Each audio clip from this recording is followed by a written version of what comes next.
Antony 86 million പൗണ്ട്സിലാണ്.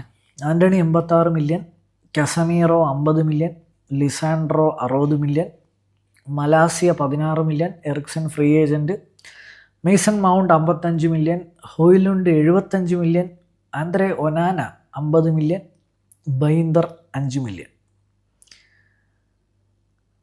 നമസ്കാരം, hi guys, welcome back. ഒരു United കണ്ടൻ്റാണ്. ഞാനിപ്പം വായിച്ച പേരുകൾ എന്ന് പറഞ്ഞത് വേൾഡ്സ് ബെസ്റ്റ് 11 ഒന്നുമല്ല, അത് നിങ്ങൾക്ക് തന്നെ അറിയാം. ഇത് ടെൻ ഹാഗ് യുണൈറ്റഡിന് വേണ്ടി സംഭാവന ചെയ്തിട്ട് പോയ കുറച്ച് പ്ലെയേഴ്സാണ്. അപ്പോൾ ഇതിൽ മെയിനായിട്ടെന്ന് പറഞ്ഞു കഴിഞ്ഞാൽ മൊറീനോയുടെ പഴയ സ്പീച്ച് ഓർമ്മയുണ്ടല്ലോ, ഇൻവെസ്റ്റ്മെൻറ്റ്സ് ഫ്രം ദ പാസ്റ്റ്. അത് കാരണമാണ് മാൻ സിറ്റി ഇങ്ങനത്തെ ഒരു ലെവലിൽ എത്തുന്നതെന്നും അന്നങ്ങേരെ പ്രെഡിക്റ്റ് ചെയ്തിരുന്നു. അതുകൊണ്ട് ഇൻവെസ്റ്റ്മെൻറ്റ്സ് ഫ്രം ദ പാസ്റ്റ് എന്ന് പറയാൻ വേണ്ടി എറിക് ടെൻ ഹാഗ് നമുക്ക് വേണ്ടി തന്നിട്ട് പോയ പ്ലെയേഴ്സിൻ്റെ ലിസ്റ്റാണ് ഞാൻ നിങ്ങൾക്ക് പറഞ്ഞു തന്നിരിക്കുന്നത്. അപ്പോൾ ഇതിൽ മെയിൻ കാര്യം, ഞാൻ ഈ വീഡിയോ ചെയ്യാൻ തന്നെ കാര്യം എന്ന് പറഞ്ഞാൽ, മാഞ്ചസ്റ്റർ യുണൈറ്റഡ് ഫാൻ ബേസിൽ ഇപ്പോഴും ടെൻ ഹാഗിന് മറ്റേ 2 സീസണിൽ 2 ട്രോഫി അടിച്ചു എന്നുള്ളൊരു കൈൻഡ് ഓഫ് സിമ്പതി വരുന്നുണ്ട്. അപ്പോൾ സിമ്പതി എന്നല്ല ഞാൻ ഉദ്ദേശിച്ചത്, അയാൾ എന്നിട്ടും 2 കപ്പടിച്ചില്ലേ, ഇത്ര ഇഞ്ചുറി അങ്ങനെയൊക്കെ പറയുന്നതിന് എതിരായിട്ടൊരു വീഡിയോ ആണ്. അതായത് ടെൻ ഹാഗ് നമുക്ക് വേണ്ടി ചെയ്തിട്ട് പോയ ഒരുപാട് കാര്യങ്ങളെ പറ്റിയാണ് ഞാൻ സംസാരിക്കാൻ പോകുന്നത്.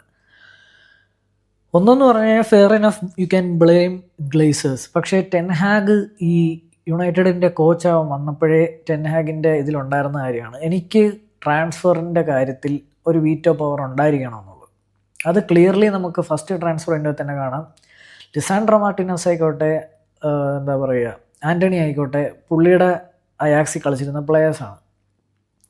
അതിൽ മെയിനായിട്ട് എടുത്തു പറയാനുള്ളത് ആൻ്റണി ഒരിക്കലും ഒരു 50 മില്യന് പോലും വെറുത്തുള്ളതായിട്ടുള്ള പ്ലെയർ അല്ല. പക്ഷേ ആൻ്റണിയൊക്കെ ആദ്യം അയാൾ വാങ്ങിത്തരണമെന്ന് പറഞ്ഞിട്ടും ടൈം ഡിലേ ആയി ആ സീസണിൽ അയാക്സിൽ നിന്ന് കുറേ പ്ലേയേഴ്സ് പോയതുകൊണ്ടും കൂടെയാണ് ആൻ്റണിയുടെ പ്രൈസ് ഇത്രയും വലുതായത്. സോ ഡിലേ ആക്കിയതിന് മെയിൻ കാരണമായിട്ട് ഞാൻ ഗ്ലേസേഴ്സിനെ പറയാം. എന്നാൽ ഒരു 80 മില്യൺ, അപ്പം ഇവരുടെ ഉള്ളിൽ ഒരു ഡിസ്കഷൻ നടന്നതാണല്ലോ, ഞാൻ 80 മില്യൺ ആണ് ഇപ്പോൾ അവന്മാർ ചോദിക്കുന്നത്, അല്ലെങ്കിൽ 90 മില്യൺ ആണ് ഇപ്പോൾ അവന്മാർ ചോദിക്കുന്നത്. അപ്പോൾ ടെൻ ഹാഗിന് വീറ്റോ പവറുള്ള ടെൻ ഹാഗിന് പറയാം, അതായത് 90 മില്യൺ ഒന്നും അവനില്ല, അല്ലെങ്കിൽ 80 മില്യൺ ഒന്നും ഇല്ല എന്ന് പറഞ്ഞ പുള്ളിക്ക് അതിനുള്ള ട്രാൻസ്ഫർ വീറ്റോ പവേഴ്സ് ഉണ്ടായിരുന്നു. എന്നിട്ടും അയാൾ 90 മില്യൺ ആൻ്റണിയെ മേടിച്ചു. ഇതിനെയൊക്കെ നമ്മൾ ആദ്യ സമയങ്ങളിൽ സപ്പോർട്ട് ചെയ്തിട്ടുണ്ട്. കാര്യം എന്ന് വെച്ച് കഴിഞ്ഞാൽ, ഒരു പുതിയ കോച്ചാണ്, കുഴപ്പമില്ലാത്തൊരു ആയിട്ട് വരുന്നൊരു കോച്ചാണ്. അപ്പം മേ ബി അയാൾ ഇമ്പോർട്ടൻ്റ് ആയിരിക്കുക എന്നുള്ള രീതിയിൽ നിന്നു. ബട്ട് ആസ് ടൈം ഗോസ് അതെല്ലാം റോങ് ആണെന്ന് തെളിയുകയാണ്. ഇനി കസമീറോ എന്ന് പറയുന്നത്, ഒബ്വിയസ്ലി കസമീറോ ചിലപ്പം ഗ്ലേസേഴ്സിൻ്റെ സൈനിങ് ആയിരിക്കാം. കരിയാക്ക് ഫ്രങ്കീഡിയോ അങ്ങനെ വേണം, പക്ഷേ ഗ്ലേസേഴ്സിൻ്റെ സൈനിങ് ആയിരിക്കാം. കാര്യം ഗ്ലേസേഴ്സ് സൈൻ ചെയ്തിട്ടുള്ളതൊക്കെ ആലോചിച്ച് നോക്കിയത് പ്രത്യേകിച്ച് ബുദ്ധിയൊന്നുമില്ല അവർക്ക്. അതായത് സ്പോർട്ടിങ് ഇപ്പോഴാണ് ഒരു പ്രോപ്പർ സ്പോർട്ടിങ്. ഈ ഒരു കഴിഞ്ഞ വർഷം വന്നതിൽ ഇപ്പം നിങ്ങൾക്ക് എടുത്തു വെച്ച് നോക്കിയാൽ, ഉഗാർത്തെ ഉണ്ട്, ലെനിയോറോ ഉണ്ട്, സിർക്സി ഉണ്ട്. അത്യാവശ്യം നല്ല ഒരു വിൻഡോ ആയിരുന്നെന്ന് തന്നെ നമുക്ക് പറയാം. ഈവൻ ജനുവരിയിൽ കൊണ്ടുവന്ന ഈഡൻ ഹെവൻ ആയാലും ചിഡോബി ആയാലും ആക്ച്വലി പാട്രിക് ഡോർഗോ ഒക്കെ ആയാലും അത്യാവശ്യം മോശം. അതായത് നമ്മളൊന്നും ഓവർ സ്പെൻഡ് ചെയ്തിട്ടില്ല. അതുപോലെ തന്നെ എന്താ പറയുക, നമുക്ക് റീസെയിൽ വാല്യൂ ഉള്ള പ്ലേയേഴ്സിനാണ് നമ്മൾക്ക് കിട്ടിയിരിക്കുന്നത്. അപ്പം അതെന്തുകൊണ്ടെന്ന് വെച്ച് കഴിഞ്ഞാൽ, അതായത് ഡിലീറ്റ് ആയാലും അസറായി ആണെങ്കിലും എല്ലാം ക്ലിക്കായതിൻ്റെ കാര്യം എന്ന് വെച്ച് കഴിഞ്ഞാൽ, അത് ടെൻ ഹാഗിൻ്റെ അല്ല. ജിം റാഡ്ക്ലിഫ് വന്നതിന് ശേഷം ടെൻ ഹാഗിന് ഈ വീറ്റോ പവർ എന്ന് പറയുന്ന സാധനം പോയി. അവർക്ക് പ്രോപ്പറായിട്ടൊരു സ്പോർട്ടിങ് സിസ്റ്റം ഉണ്ടാകുന്നു. അതുപോലെ തന്നെ ഞാൻ പറഞ്ഞ പോലെ ഇത്രയും പ്ലേയേഴ്സ്, ഞാൻ അവസാനം പറഞ്ഞ പ്ലേയേഴ്സൊക്കെ മാൻ യുണൈറ്റഡിൽ ക്ലിക്കായി എന്ന് വേണമെങ്കിൽ പറയാം, അല്ലെങ്കിൽ അറ്റ്ലീസ്റ്റ് റീസെയിൽ വാല്യൂ എങ്കിലും ഉള്ള പ്ലേയേഴ്സാണ്. അതേസമയം ഇതൊന്നും ഇല്ലാതിരുന്ന സമയത്ത് ഗ്ലേസേഴ്സിന് അത്രയ്ക്ക് ബുദ്ധിയൊന്നുമില്ല. അവന്മാരിപ്പം പണ്ട് സൈൻ ചെയ്തിരിക്കുന്ന എല്ലാ പ്ലേയേഴ്സിനും വെച്ച് ഹൈ പ്രൊഫൈൽ സൈനിങ്ങൾ നടത്തും.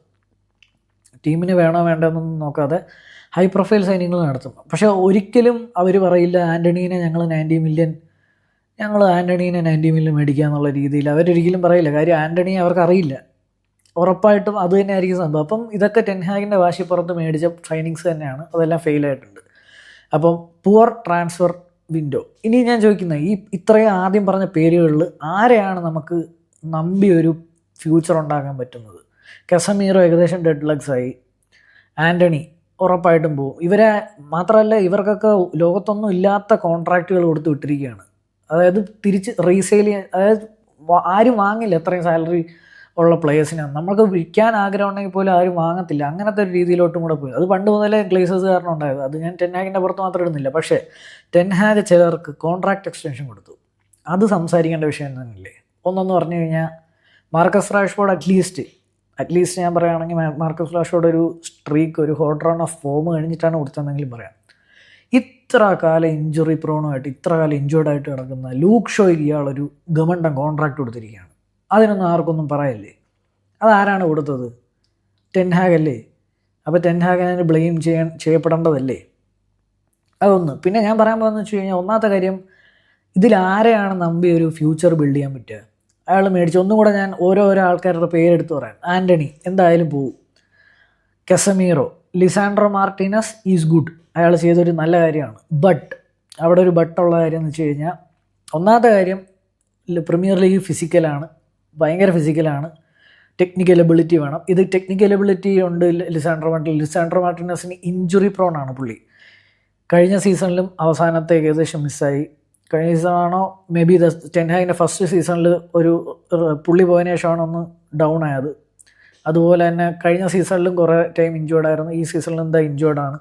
അപ്പോൾ ഇഞ്ചുറി പ്രോൺ ആയിട്ടുള്ള പ്ലെയർ, ഫിസിക്കാലിറ്റി കുറവുള്ള പ്ലെയർ, ഫിസിക്കലായിട്ടുള്ള ഒരു ലീഗിൽ ഫിസിക്കാലിറ്റി കുറവുള്ള ഒരു പ്ലെയറിനെ എങ്ങനെ കൊണ്ടുവരും? നിങ്ങൾ ഇപ്പം നോക്കിക്കോ, ആഴ്സണലിനെ നിങ്ങൾ എടുത്ത് നോക്കുക. ഫോർ എക്സാമ്പിൾ, അർട്ടറ്റ കൊണ്ടുവന്നിരിക്കുന്ന എല്ലാ പ്ലെയറും നല്ല ഫിസിക്കൽ പ്ലെയേഴ്സാണ്. അവരുടെ ഡിഫൻസീവ് ഡേറ്റ എവിടെ നിന്ന് വരുന്നതെന്ന് വെച്ച് കഴിഞ്ഞാൽ, നല്ല ഫിസിക്കലായിട്ടുള്ള സെൻറ്റർ ബാക്സ് ഉള്ളതുകൊണ്ടാണ്, പൊക്കവും ഫിസിക്കലായിട്ടുള്ള സെൻറ്റർ ബാക്സ് ഉള്ളതുകൊണ്ട് തന്നെയാണ് അവർക്ക് നല്ല രീതിക്ക് ഡിഫൻസീവ് ഡേറ്റ വരുന്നത്. ഇതൊന്നും മാജിക് അല്ല, കൃത്യമായാണ് ആർട്ടറ്റ ഇൻവെസ്റ്റ് ചെയ്തിരിക്കുന്നത്. എത്രയൊക്കെ കളിയാക്കിയാലും നല്ല ഫിസിക്കലായിട്ടുള്ള ടെക്നിക്കൽ എബിലിറ്റി ഉള്ള പ്ലെയേഴ്സിനാണ് വാങ്ങിയിരിക്കുന്നത്. Because it's a physical league. അല്ലാതെ ഇറിഡിവിസയിൽ കളിച്ച ഒരാളെ പിടിച്ചൊന്നും ഇവിടെ കൊണ്ടിട്ടിട്ട് മാജിക് ഒന്നും ഉണ്ടാക്കാൻ പറ്റത്തൊന്നുമില്ല. ഓക്കെ, ഇപ്പം ഡോണി വാൻ ഡി ബീക്കിൻ്റെ കേസിലും കണ്ടതാണ്. അങ്ങനെ അത്രയ്ക്ക് മാജിക് ഉണ്ടാക്കിയവരൊക്കെ കുറവാണ്. അപ്പോൾ ഇത്രയും ഉണ്ടായിട്ടും അയാൾ സെക്കൻഡ് സീസണിൽ പോയി വാങ്ങുന്ന വീണ്ടും ഇഞ്ചുറി പ്രോണായിട്ടുള്ള മൗണ്ട്. ഫെയർ ഇനഫ്, മൗണ്ട് ചെൽസിയിൽ അത്ര ഇഞ്ചുറി ഒന്നും ഇല്ലായിരുന്നെങ്കിൽ പോലും മൗണ്ടിന് 55 മില്യനും കൊടുത്തിട്ട് നമ്പർ 7 കൊടുക്കുക. ചെൽസി പ്രൊഡക്റ്റ്, കോബാം പ്രൊഡക്റ്റ് എന്നൊക്കെ പറയുന്ന സെക്കൻഡറി ഡിസ്കഷൻസ് ആണ്. ഞാൻ ചോദിക്കുന്ന, ഒരു പ്ലെയർ വന്ന ഉടനെ 7 കൊടുക്കാൻ അവൻ ആരാ? അതായത് മൗണ്ടിന് നമ്പർ 7 കൊടുത്തു കൊണ്ടുവരാൻ വേണ്ടി മാത്രം മൗണ്ട് ചോദിച്ചിട്ടുണ്ടോ? വെറുതെ എന്തിനാണ് ഒരാൾക്ക് നമ്പർ 7 കൊടുക്കുക? നമ്പർ 7 എന്നൊക്കെ പറഞ്ഞു കഴിഞ്ഞാൽ അത്യാവശ്യം പ്രഷറും മാത്രമല്ല കുറേ കൂടെ പെർഫോം ചെയ്യുന്ന ഒരാൾക്ക് കൊടുക്കേണ്ടതാണ്. അല്ലെങ്കിൽ കണ്ടിന്യൂസ്ലി പെർഫോം ചെയ്തുകൊണ്ടിരിക്കുന്ന ഒരാൾക്ക് പിന്നീട് കൊടുക്കുക. ഈ 7 ഇട്ടില്ലെന്ന് പറഞ്ഞു കഴിഞ്ഞാൽ ടീം ഓടാതൊന്നും ഇരിക്കത്തൊന്നുമില്ലല്ലോ. നമ്പർ മൗണ്ടിനെ കൊണ്ടുവരുന്നു. ഹോയിലുണ്ടിനെ 75 മില്യൺ കൊടുത്ത് കൊണ്ടുവന്നു. ബാക്കി I am not speaking much ഹോയിലുണ്ടിനെ പറ്റി. 80 മില്യൺ അടുപ്പിച്ച്, 80 മില്യൺ യൂറോ, 75 പൗണ്ട്സാണ്. അപ്പോൾ അതാലോചിക്കുക. ഹോയിലുണ്ട് ഒരു ഒരു ഒരു ഒരു ഒരു പ്രതീക്ഷയില്ലാത്തൊരു പ്ലെയറാണ് ഹോയിലുണ്ട്. എന്ത് എബിലിറ്റി ഉണ്ടായിട്ടാണ് അവന് 80 മില്യൺ കൊടുത്തത്? പിന്നെ ആന്ദ്രേ ഒനാന, എഗെയിൻ പറഞ്ഞു തീർക്കാനുള്ളതെല്ലാം പറഞ്ഞത്. 50 മില്യൺ. ആന്ദ്രേ ഒനാനയുടെ കേസ് നമുക്ക് പിന്നോട്ട് പോയി ഒന്ന് പരിശോധിക്കാം. ആന്ദ്രേ ഒനാന ഏകദേശം 1 ഇയറായിട്ട് സസ്പെൻഡഡ് ആയിരുന്നു. വൈ? ഡോപ്പിംഗ് അലിഗേഷൻസ് ഉള്ളതുകൊണ്ട് 1 ഇയർ ബാൻ ആയിരുന്നു. അത് കഴിഞ്ഞിട്ട് ഫ്രീ ട്രാൻസ്ഫറിൽ ഇൻ്റർ മിലാൻ വാങ്ങി, എന്നിട്ട് 6 മാസം കളിപ്പിച്ചു. ഫൈനലിൽ നല്ല കളിയായിരുന്നു, UCL ഫൈനലിൽ. എന്നിട്ട് നേരെ നമ്മുടെ ബഡലിക്ക് 50 മില്യന് ഇയാൾ വാങ്ങിച്ചുകൊണ്ട് വന്നു. എന്നിട്ട് അവർ 5 മില്യന് പോയിട്ട് യാൻ സോമറിനെ സൈൻ ചെയ്ത് അവരിപ്പോൾ സെറ്റാണ്. ഇതൊക്കെയാണ് സ്പോർട്ടിംഗ് ഡിസിഷൻസ്, ഫുട്ബോൾ ഹെറിറ്റേജ്. മനസ്സിലാവുന്നുണ്ടോ? ആന്ദ്രേ ഒനാനെ മറ്റേ ഇത് മണ്ടനാണ്, പൊട്ടനാണ്, അങ്ങനത്തെ ഒന്നും പറയുന്നില്ല, അതെല്ലാം നിങ്ങൾക്കറിയാം. പക്ഷേ ആന്ദ്രേ ഒനാന 50 മില്യൺ, ഹോയിലുണ്ട് 80 മില്യൺ. ഇവർ 130 മില്യൻ്റെ മുതലുകൾ കാണിച്ചുകൊണ്ടിരിക്കുന്ന എല്ലാം നിങ്ങൾക്കറിയാം. പിന്നെ അടുത്തത് ബൈന്ദറിനെ ഞാൻ കഴിഞ്ഞ വീഡിയോ പറഞ്ഞ പോലെ തന്നെ ബൈന്ദറും മിസ്റ്റേക്സ് വരുത്തുന്ന ഒരുത്തനാണ്. ടർക്കിഷ് ഒനാന എന്നൊക്കെ കളിയാക്കി വിടുന്നതിന് ഞാൻ ഈ മിസ്റ്റേക്സ് വരുത്തുന്നതിന് മുന്നേ തന്നെ ഞാൻ പറഞ്ഞിട്ടുണ്ട്, ബൈന്ദർ ഒരു മിസ്റ്റേക്സ് വരുത്തുന്ന ഒരാളാണ്. ബൈന്ദറിനെയും പുള്ളി കൊണ്ടുവരും. എങ്ങനെ ഇത്ര കിടിലമായിട്ട് ടാലൻ്റ് ഐഡി ഉള്ള ഒരു മാനേജറിനെ കിട്ടി? ടെൻ ഹാഗിനെ നമിച്ചേ പറ്റൂ. ഭയങ്കര ടാലൻ്റ് ഐഡി അയാൾക്ക്. എങ്ങനെ കൃത്യം ഫ്ലോപ്പുകളെ മാത്രം കൊണ്ടുവരാൻ പറ്റുമെന്നുള്ളത്. അരിമപുത്രന്മാരെ കൊണ്ടുവരുന്നു, അവന്മാർക്ക് കളിക്കാൻ പറ്റുന്നില്ല. അതുപോലെ തന്നെ അറ്റ്ലീസ്റ്റ് സെക്കൻഡ് സീസണിലെങ്കിലും ഞാൻ ചെയ്യുന്നത് നടക്കുന്നില്ല, കുറച്ചുകൂടെ ഫിസിക്കലായിട്ടുള്ളവരെ കൊണ്ടുവരാനുള്ളതിന് ഇതൊക്കെയാണ് ചെയ്ത് വെച്ചിരിക്കുന്നത്. പിന്നെ ഗവൺമെൻറ് ഒരു സാധനം ഉള്ളതെന്ന് വെച്ച് കഴിഞ്ഞാൽ സോഫിയാൻ അംറബാത്തിനെ ലോണിൽ 15-10 മില്യൺ ലോൺ ഫീസ് കൊടുത്ത് ഇവിടെ കൊണ്ടുവന്നിരിക്കുക. സോഫിയാൻ അംറബാത്തിന് അവിടെ ഫ്യോറന്റീനയിൽ 1 ഇയർ കോൺട്രാക്റ്റ് ഉള്ളപ്പം ഒരു 6 months ലോണിന് അവനെ കൊണ്ടുവന്നതിൻ്റെ പൈസ 15-10 മില്യൺ. ഞാൻ പൈസ കണക്ക് പറയുന്നൊന്നുമല്ല, പക്ഷേ എവിടുന്ന് വരുന്നു ഈ ഇതൊന്നും എനിക്ക് മനസ്സിലാവുന്നില്ല. പിന്നെ വേറെ കോൺട്രവേഴ്സീസ് ഉള്ളതെന്ന് വെച്ച് കഴിഞ്ഞാൽ ഹോയ്ലൻഡിൻ്റെ ഏജൻറ്റ് തന്നെയാണ് പുള്ളിയുടെ ഏജൻറ്റ്. പിന്നെ മറ്റേ എന്താ പറയുക, അങ്ങനെ ഓരോ എന്താ പറയുക പുള്ളിക്ക് ഓരോ ബന്ധങ്ങളുണ്ട്. ഐ മീൻ എന്താ പറയുക, ഫിനാൻഷ്യൽ പരിപാടികളുണ്ട്. ഇവിടുന്ന് മറ്റേ ഇയാളുടെ ഫസ്റ്റ് ക്ലബിലോട്ടാണ് സിദാൻ ഇക്ബാലിനെ കൊണ്ടുപോയി എന്നൊക്കെ പറഞ്ഞിട്ട് ഓരോ type of conspiracies and allegations ഒക്കെ ഉണ്ട്. പക്ഷേ ഞാൻ അതിലോട്ടൊന്നും ഇപ്പോൾ പോകുന്നില്ല. മെയിനായിട്ട് പിന്നീട് പറയാനുള്ളതെന്ന് വെച്ച് കഴിഞ്ഞാൽ പിന്നെന്താ, റൈവൽസ് വന്നിട്ട് പഞ്ഞിക്കിട്ട് പോകുമായിരുന്നു. ഇപ്പോൾ അമോറിമിൻ്റെ ഒരു ഗുണം കാണുന്നതെന്ന് വെച്ച് കഴിഞ്ഞാൽ we are not getting battered by big teams. I mean നിങ്ങൾക്ക് ചിരി വന്നേക്കാം, പക്ഷേ ഐ വൺസ് ഫിയേർഡ് മാൻ സിറ്റിയോടെ കളിക്കാൻ പോകുമ്പോഴോ ലിവർപൂളിനോട് കളിക്കാൻ പോകുമ്പോഴോ ഒക്കെ എനിക്ക് പേടിയുണ്ടായിരുന്നു, ബിക്കോസ് ആ ട്രോമയുണ്ട്. പക്ഷേ എൻ്റെ എന്ന് വെച്ച് കഴിഞ്ഞാൽ അമോറിമിൻ്റെ കയ്യിൽ അത് നടക്കുന്നില്ല. മറ്റേ പുള്ളി ടെൻഹാഗ് ആണെങ്കിൽ സ്ഥിരം ബാറ്ററിങ് മേടിച്ചുകൊണ്ടിരിക്കുന്ന ഒരാളാണ്. ആർസണലായിക്കോട്ടെ, എന്താ പറയുക, ലിവർപൂൾ ആയിക്കോട്ടെ. അപ്പം ബിഗ് ടീംസിനെതിരെ പുള്ളിയുടെ പെർഫോമൻസ് വളരെ ശോകമായിരുന്നു. പിന്നെ തട്ടിയും മുട്ടിയും പോയി 2 കപ്പടിച്ചു. ഫെയർ ഇനഫ്, അയാളുടെ കറബാവോ കപ്പ് അടിക്കുന്ന ടൈമൊക്കെ ഭയങ്കര നമ്മൾ ഫ്ലൈ ചെയ്തുകൊണ്ടിരിക്കുകയായിരുന്നു. ഒൺലി ബിക്കോസ് അയാൾ ഫസ്റ്റ് 2 കളി തോറ്റു. അയാളുടെ പരിപാടിയൊന്നും നടക്കുന്നില്ല എന്ന് കണ്ട് നേരെ ട്രാൻസിഷൻ ഫുട്ബോൾ കളിക്കുന്നു. നമ്മുടെ അതുവരെയുള്ള ടീമേ ട്രാൻസിഷൻ ടീമാണ്, അതുകൊണ്ട് സംഭവം വർക്കൗട്ടാകുന്നു. കറബാവോ അടിക്കുന്ന നമുക്ക് നല്ല കളിയായിരുന്നു. ഞാൻ പറഞ്ഞ പോലെ ലിസാൻഡ്രോയ്ക്ക് ഇഞ്ചുറി ആയതിനു ശേഷമാണ് നമ്മൾ അടി പോയത്. അതിനുശേഷം പുള്ളി സെക്കൻഡ് സീസണിൽ വരുന്നു, കസമീറോനെ ഇട്ടിട്ട് അയാളുടെ മറ്റേ ബോക്സ് ടു ബോക്സ് ഓടിക്കുന്നു, അയാളെ ഫിനിഷ്ഡ് ആർട്ടിക്കിളാക്കി ഇത് ചെയ്യുന്നു. കസമീറോയെ കൊണ്ടൊന്നും പറ്റുന്നില്ലായിരുന്നു ആ സിസ്റ്റത്തിൽ കളിക്കാൻ. മാത്രമല്ല എത്ര ഇഞ്ചുറികൾ, അത് ഇഞ്ചുറീസ് വരുന്നത് മെഡിക്കൽ ടീം മാത്രമാണ്. പുള്ളിയുടെ ഒന്നാമത്തെ കാര്യം, അത്ര ഫിസിക്കാലിറ്റി ഇല്ലാത്തവരെ വെച്ച് പുള്ളി എന്താ പറയുക, എനിക്കൊരു ഡിഷ് ഉണ്ടാക്കണം, പക്ഷേ എനിക്ക് ഡിഷ് ഉണ്ടാക്കാനുള്ള ഇൻഗ്രീഡിയൻസ് ഒന്നുമില്ല. പക്ഷേ ഞാൻ ഫോഴ്സ് ചെയ്ത് കിട്ടിയതെല്ലാം വെച്ചിട്ട് ഉണ്ടാക്കാൻ നോക്കിയത് ഒരു നല്ല ഡിഷ് ആവില്ല. അതുപോലെ തന്നെയാണ് അവിടെ നടന്നുകൊണ്ടിരുന്ന കാര്യങ്ങൾ. പിന്നെ പുള്ളിയുടെ പറയാതിരിക്കാൻ പറ്റില്ല, കമ്മ്യൂണിക്കേഷൻ. അത് പുറത്തു വന്ന റിപ്പോർട്ട്സാണ്. പുള്ളിയുടെ communication inside the dressing room ആയിക്കോട്ടെ, എന്തായിക്കോട്ടെ, പുള്ളിയുടെ കമ്മ്യൂണിക്കേഷൻ സ്കിൽസ് മോശമാണ്. പ്ലസ് പുള്ളിയുടെ post match pre match press conference, especially post match press conference, ഒരു യുണൈറ്റഡ് ഫാൻ എന്നുള്ള രീതിയിൽ തൊലി ഉരിഞ്ഞു പോകും. അതായത് you should keep some standards. നിങ്ങളൊരു മിസ്റ്റേക്സ് വരുത്തിയ അക്സെപ്റ്റ് ഇറ്റ്. അല്ലാതെ എന്നോ ഒരു കരഭാവം അടിച്ചു, അല്ലെങ്കിൽ നിങ്ങൾ അയാക്സിൽ പോയി എന്തോ കാണിച്ചു, അല്ലെങ്കിൽ FA കപ്പ് അടിച്ചു എന്നൊക്കെ പറഞ്ഞ് എപ്പോഴും പറഞ്ഞുകൊണ്ടിരിക്കുന്നത് ഒരു അല്പത്തരമാണ്. മാത്രമല്ല തെറ്റ് ചെയ്തിട്ടുണ്ടെങ്കിൽ തെറ്റ് ചെയ്യുന്ന അക്സെപ്റ്റ് ചെയ്തിട്ട് മുന്നോട്ട് പോകുന്നെന്ന് പറയുക, അല്ലെങ്കിൽ ആരെങ്കിലും ക്രിട്ടിസൈസ് ചെയ്യുക. അല്ലാതെ എല്ലാ കളിയിലും വി പ്ലേഡ് ബെറ്റർ എന്ന് പറഞ്ഞിട്ട് പറയുന്നത് ഭയങ്കര മോശമാണ്, അല്പത്തരമാണ്. FA കപ്പിൻ്റെ ടൈക്ക് മുന്നേ അതിന് ശേഷം കൊണ്ട് ചോദിച്ചപ്പോഴത്തേക്കും പോകുമെന്ന് ചോദിച്ചു യുണൈറ്റഡ്. അപ്പോഴത്തേക്കും പറയാണ് കുഴപ്പമില്ല, ഞാൻ പോയാലും കുഴപ്പമില്ല, എൻ്റെ ജോലി എന്ന് പറഞ്ഞാൽ കപ്പടിക്കുക, ഞാൻ വേറെ എവിടെയെങ്കിലും പോവുകയാണെങ്കിലും കപ്പടിക്കും. വമ്പൻ കോൺഫിഡൻസ് ആണ്. അതായത് കഴിവ്, ഇത്രയും കോൺഫിഡൻസ് അങ്ങറ്റമെന്ന് പറയുന്നത് ഇതേ സാധനമാണ് അരിമപുത്രൻ ഒന്നാനയ്ക്കും ഉള്ളത്. കോൺഫിഡൻസ് ലെവലും കാണിച്ചു കൂട്ടുന്നതും ഒക്കെ ഹെവിയാണ്, പക്ഷേ സാധനമില്ല കയ്യിൽ. മനസ്സിലാവുന്നുണ്ടോ? അപ്പോൾ അതൊക്കെയാണ് ടെൻഹാഗിൻ്റെ കുൽസിത പ്രവൃത്തികൾ.